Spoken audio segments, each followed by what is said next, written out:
एकत्र राहणारे लोक. बरोबर. तर बघा समाजाचे चार एक पॉईंट आहेत जिथे सांगितले जाते की समाज म्हणजे काय. समाज म्हणजे काय तर एकत्र राहणारे लोक जे एकमेकांवर अवलंबून असतात, जे एकमेकांवर स्थिर असतात, ज्यांना एकमेकांशिवाय म्हणजे एकमेकांवर ते डिपेंड असतात.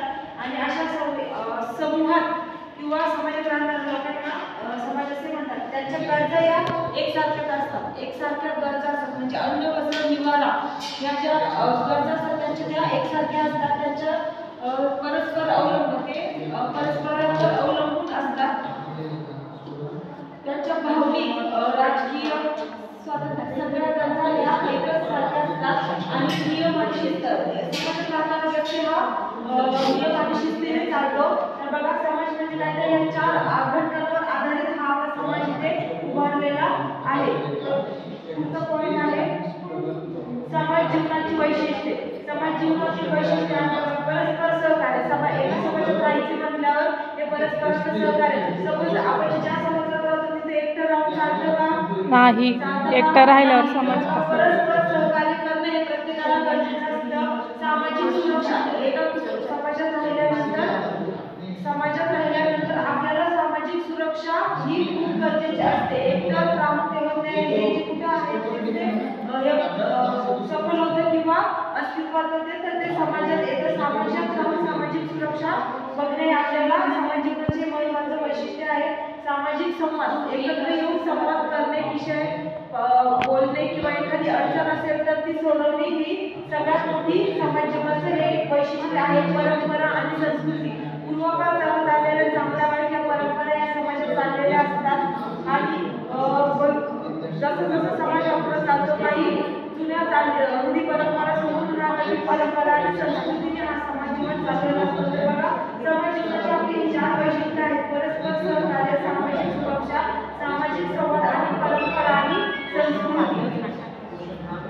तर आपला पुढचा पॉईंट आहे बघा कुटुंब समाजाची पहिली पायरी आहे. बघा कुटुंब ही समाजाची पहिली पायरी आहे. समाज जर असेल तर पहिले प्रत्येक समाजात एक कुटुंब काय असतं. समाजात राहणाऱ्या प्रत्येक व्यक्तीचं कुटुंब हे असतं. प्रत्येक कुटुंब कशावर आधारित असतं. तर बघा पहिला पॉईंट आहे संस्कार. की त्या कुटुंबाचे संस्कार कसे आहेत, त्या कुटुंबाच्या सवयी कशा आहेत, त्या कुटुंबाची भूमिका काय आहे, त्याचा आधार काय आहे, या चार गोष्टींवर हा समाज उभा राहिलेला असतो. आणि या समाजाचंही कुटुंब उभं राहिलेलं असतं. तर म्हणूनच कुटुंब समाजाची पहिली पायरी हे म्हटले जाते. कारण का तर कुटुंब संस्कार सवय आणि मूल्य यानुसार असेल तर समाज हा प्रगत होत चाललेला असतो.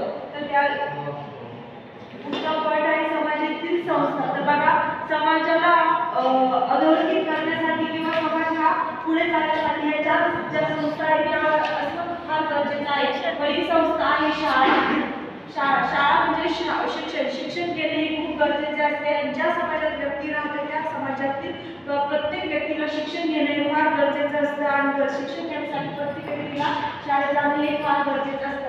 ग्रामपंचायत, नगरपालिका आपण ज्या गावात राहतो, ज्या समाजात राहतो त्या समाजाला बांधून ठेवण्यासाठी किंवा तो एक समाज व्यवस्थित नीटनेटका सरळ चालण्यासाठी ग्रामपंचायत ही फार महत्त्वाची असते. ग्रामपंचायतीच्या द्वारे किंवा नगरपालिकेच्या द्वारे एका गावाचा किंवा एका कुटुंबाचा हा पूर्ण कारभार बघितला जातो. आणि वेळोवेळी त्यांना सल्ले देऊन ते अधोरेखित केले जाते. बघा पुढचा पॉईंट आहे पोलीस.